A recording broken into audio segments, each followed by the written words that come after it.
افسوس ہم نے کتاب اللہ کے ساتھ جڑنے کی بجائے اس کتاب کو طاق پر سجا دیا اور اس کے مفاہیم سے ہم نہ آگاہ ہو سکے۔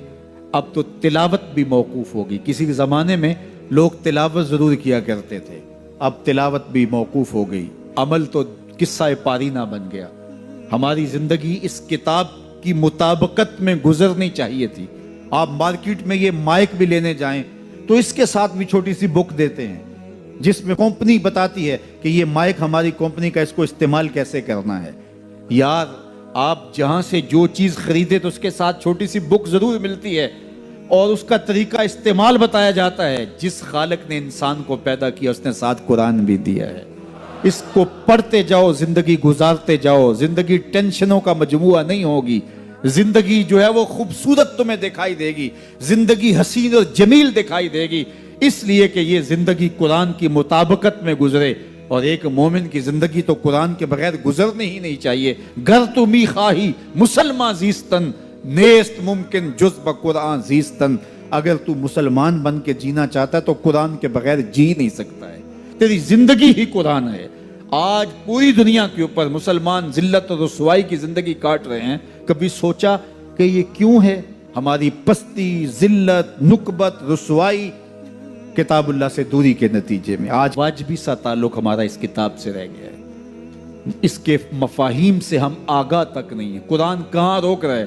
قرآن مجید کی تعلیمات کیا ہیں؟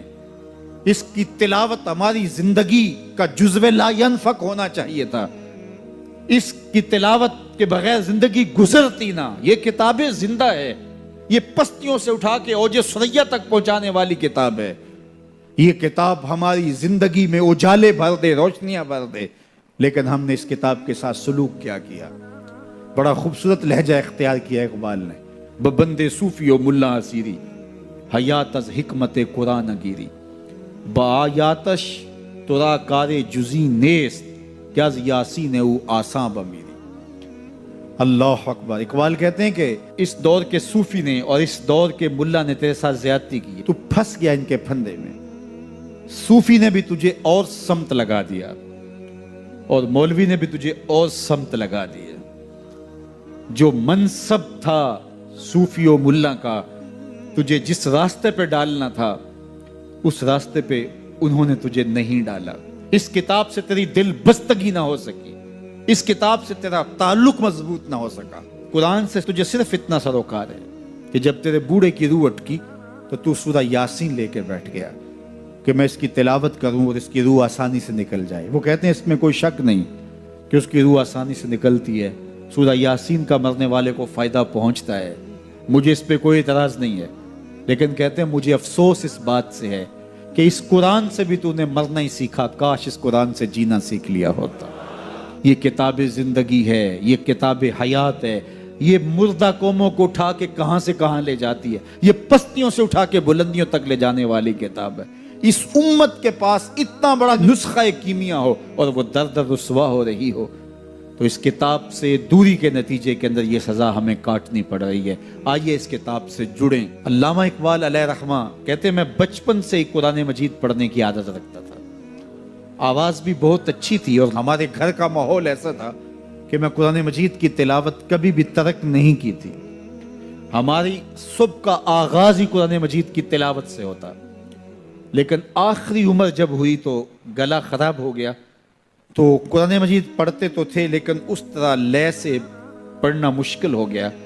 تو جس طرح لوگ حال پوچھتے ہیں جناب کیا حال ہے، تو لوگ بتاتے ہیں کہ یہاں درد ہو رہی ہے اور یہ مسئلہ ہے، یہ مسئلہ ہے، لیکن اقبال سے کوئی جا کے پوچھتا کہ حضرت کیا حال ہے تو اقبال کہتے کہ لطف قرآن سحر باقی نہ مان۔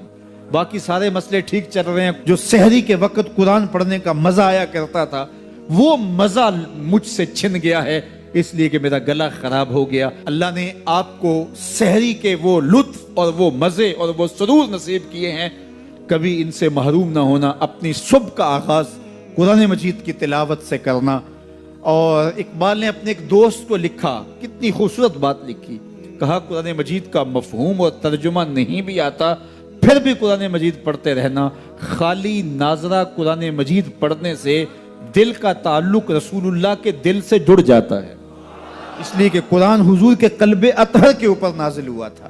یہ سندیسہ ہے ہمارے خالق کا ہمارے نام. تو ہم اس کو سمجھیں کہ اس میں ہمارے نام پیغام کیا ہے، ہمارے نام میسج کیا ہے. اس کتاب اللہ پہ عمل کرنا یہ ممکن تبھی ہوگا اگر ہم اس کتاب کو سمجھ کے پڑھیں گے. یہ کتاب ہمارے نام پیغام کیا دیتی، کہاں سے روکا ہے، کہاں سے اس کتاب نے ہمیں جو ہے وہ منع کیا اور کن امور کے بجا لانے کی تلقین کی ہے.